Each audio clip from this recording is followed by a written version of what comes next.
Рахмат, Бактыргеш. Сапар Жумакадырович, ГКМБ тергөө башкармалыгында 800 миллион сомду баягы мыйзамсыз НДС боюнча кылмышчы тергөөлүдө. Ал жерде ишкерлер жоопко тартылды, салык кызматынын кызматкерлери, анын ичинде салык кызматынын замы Кумашев деген жигит жоопко тартылды. Менин суроом, эмне себептен комиссиянын башка мүчөлөрү жоопко тартылган жок? Сиз айтышыңыз мүмкүн, бул тергөөнүн жыйынтыгы менен чечилет, бирок жок дегенде эмне үчүн бүгүнкү күнгө чейин алар өз ордунда отурат? Урматтуу Тынчтык Ыбрайымович, сиз туура айттыңыз, ошо тергөө жумуштары, тергөө иштери жүрүп атат да, сиз муну жакшы билесиз бул процедураларды. Анан жетигил же бул күнөөлүү деп айтмайынча менде дагы мындай эме деле болбойт да, механизм. Жетиги же бул кызматкерлерди жумуштан алып коюуга. Эгерде мындай фактылар болсо, мисалы мен тараптан, мен сөзсүз алып атам сразу, жумуштан алып кетирип атам, ачык айтайын. Бирок Кумашевди жумуштан алдыңыз го? Кумашевди жумуштан алган себебим, ал жерде мына процесстер токтоп калды да, токтоп калбаш керек, башка зам келип иштеш керек ордуна. Ошондуктан мен жумуштан алып, башка замды уже дайындадым. Бирок алардын кыймыл аракети комиссиянын мүчөлөрүнүкү бардыгы окшош го. Бардыгы кол коюп атпайбы? Муну ошо тергөө иштери көрсөтүш керек го деп ойлоп атам мен. Мен деле сиздей көп мындай ичине чейин билбейм жакшы, ачык айтайын. Сапар Жумакадырович, жакында сиз бир топ министрлерге өздөрүнүн мекемесинде коррупцияга каршы тиешелүү деңгээлде жумуш жасабады деп дисциплинардык тартипке жоопко тарттыңыз. Мен айтат элем, бизде бүгүнкү күндө убакыт жок, аларды коркутуп үркүткөнгөчү, эгерде министр же бир жетекчи так өзүнүн кызматын аткара алса, жумуштан кеткени кандай болот эле? Кетирбейликпи жумуштан? Урматтуу Тынчтык Ыбрайымович, мен буларга бир аз убакыт бердим. Анан биздин аппарат мына ар бирөөнү фиксировать этип атат. Мен ошо сөгүш бергенден бери жумуштар оңдолуп баратабы же оңдолгон жокпу деп. Анын натыйжасында сөзсүз жумуштан кетиребиз, эгерде натыйжа болбосо. Вопрос министру экономики. Артем Эдуардович, по всем показателям Кыргызстан показывает рост в экономике. Это из доклада премьер-министра свидетельствует. Я не специалист в области экономики, но как обыватель я бы хотел узнать ваше мнение. Что такое рост экономики в моем понимании? Это когда пенсия или заработная плата, та сумма, которую получают наши пенсионеры и госслужащие, ее должно хватать на 1 месяц. Хватает ли на сегодняшний день пенсия, заработная плата указанным мною лицам? Уважаемый Сулейк Ураимович, что касается ежемесячной потребности, то прожиточный минимум у нас по итогам 2017 года составил 4900 сомов. Это по данным Национального статистического комитета по расчетам. При этом средний размер пенсии по итогам 2017 года составил 5412 сомов. То есть пенсия полностью перекрывает минимальный прожиточный минимум. Это средневзвешенный по стране. У пенсионеров он ниже, 4300 сомов. А среднемесячная заработная плата по итогам 2017 года она составила 15390 сомов. На 4000 сомов можно нормально прожить? Но это минимальные потребности. Самый минимальный уровень, который должен быть обеспечен. Вы представляете вообще 4000 сомов в месяц прожить?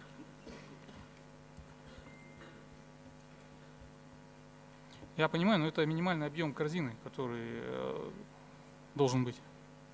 Сколько у нас в 2017 году построено заводов и фабрик, и сколько рабочих мест создано?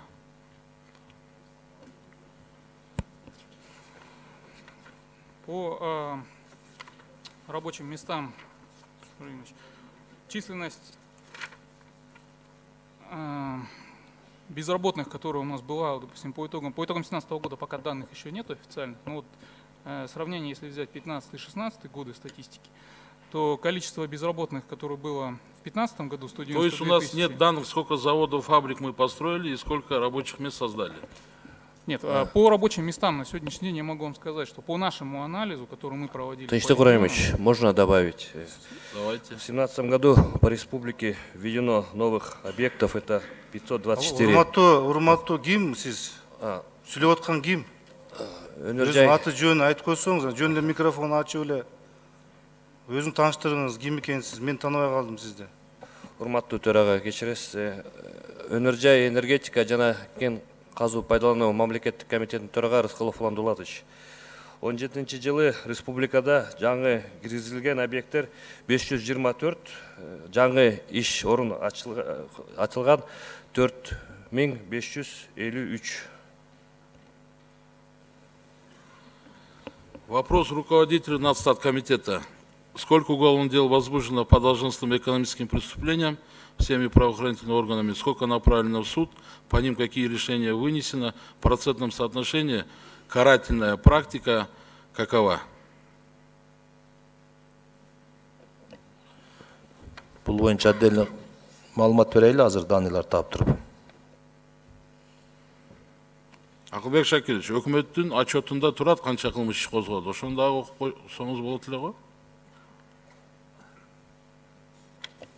Кылмыш иш козголгон боюнча атайын өзүнүн немелери бар. Хорошо, ким жооп берет? Биз, урматтуу өкмөт мүчөлөрү, айтып атабыз. 1037 кылмыш иши козголду деп атабыз. Мен билейин дегеним, ошонун канчасы сотко барды? Канчасы боюнча айыптуу өкүм чыкты, канчасы кыскартылды, канча боюнча актуу өкүм чыкты? Тынчтык Кураевич, уруксат берсеңиз. Давайте. 1037 кылмыш иштен 88-и сотко жиберилди. Калган иштери боюнча 1037-ден тергөө иштери жүрүп аткандары 556, калгандары кыскартылды. Канчасы кыскартылды? Кыскартылган 111, 112 иш. Башкы прокуратуранын өкүлү барбы? Ошо бул башкы. МВД билесиңер? Жок. 112 кыскартылды деп атасыз. Токтотулганы канча?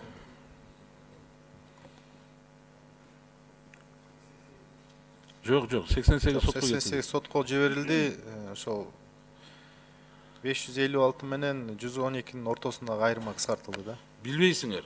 Мен буну менен эмнени айткым келет? Урматтуу депутаттар, урматтуу Сапар Жумакадырович, мен сизди сыйлайм, сөз жок. Биздин укук коргоо органдары экономика багытындагы кылмыш иштерди козгойт, бизнесмендерди кыйнайт, акчасын алат, анан кылмыш ишти кыскартып коюп же токтотуп коет. 1037-ден болгону 88 сотко кетип атат. Ошо сотко кеткен 88-ин тагдыры кандай болду? Жооп жок. Урматтуу Тынчтык Кураевич, мен жооп берип койсом, действительно бул чоң көйгөй. Президент деле айтты бул көйгөйдү. Эми бул көйгөйдү чечиш үчүн биз мындай система кылышыбыз керек да. Мен баягыда сүйлөп атканда айтып кеттим. Электронный куб болот депчи. Ал электронный куб болгондо ар бир кылмыш иш боюнча баары мындай суунун үстүнө калкып калат да, көрүнүп калат. Тергөө кандай жүрүп атат, бул процесстин көйгөйлөрү кандай, бүт баары көрүнөт. Анан тигил же бул процесске, тергөө процесске ар бир биздин жараныбыз күбө болуп карап турса болот да интернеттен. Бул абдан мындай жакшы нерсе болот. Мен ойлойм, жакын күндөрү биринчи фазасын биз киргизебиз бул долбоордун. Ошондо көп маселелер чечиле баштайт. Не только экономические преступлениялар боюнча, башка преступлениялар боюнча дагы. Же мисалы РОВДге биздин жаранды бирөө жетелеп келсе, аны эмне үчүн ал жерге жетелеп келди, кайсыл основание менен алып келди деген маселе дагы ошол электронный кубкада кириш керек да. 3 саат кармап, андан көп кармап койсо, анда баягы ички иштер министрлигинин өкүлдөрү толугу менен башы менен жооп берет да, ошо система боюнча.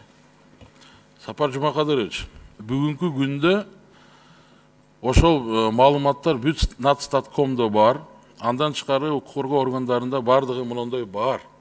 Просто сизге бул жерде жеке эч кандай менин эмем жок. Просто сизге советниктериңиз бар, ошол өкмөт мүчөлөрү сизге туура маалыматты бериш керек да. Өз учурунда баягындай отписка. Эми өзүңүз ойлосоңуз, мына $200,000 менен кече сотрудник управления ген прокуратура кармап атат. Жөнөкөй карапайым эл ошол акчаны уккандан кийин кандай сезим пайда болот ошол адамда? Элестетсеңиз, $200 миң, бул деген почти 14 миллион сом. Анан кийин мына жерде отургандар Канча кылмыш козголгонун билбесе, канчасы сотко кеткенин билбесе, канчасы токтотулганын билбесе, эмне жөнүндө вообще биз сүйлөшөбүз андачы? Ушул нерсе, сиз бул тармакта адис эмессиз. Сиздин жумуш көп, мен аны түшүнөм. Бирок отурган министрди айтыш керек да. Мисалы МВД айтыңызчы. По должностным экономическим сколько возбуждено, сколько приостановлено, сколько прекращено, сколько суд направлено. И финполиция айтсын. Жоқ, аны финполиция айтады. Биздики общий айтады, кылмыш иштер боюнча. Сиз болду, мен эстедим азыр, по экономическому не занимаюсь. Финполиция. Барбы финполиция? Бар.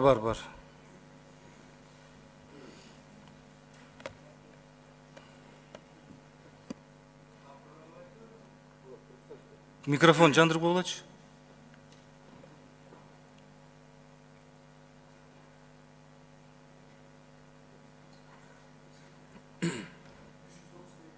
Қозғалған. 338 кылмыш иши козголгон. Анын ичинен ущерб 351 миллион сом түзүлгөн. Зам председатель ГСБ. Өзүңүз атыңызды айтып коңузчу. ГСБ-дің төраганын орынбасары Жақыпаев. По коррупционным схемам, значит, 338 было фактов возбуждено, из них составило 351 ущерб миллионов сомов.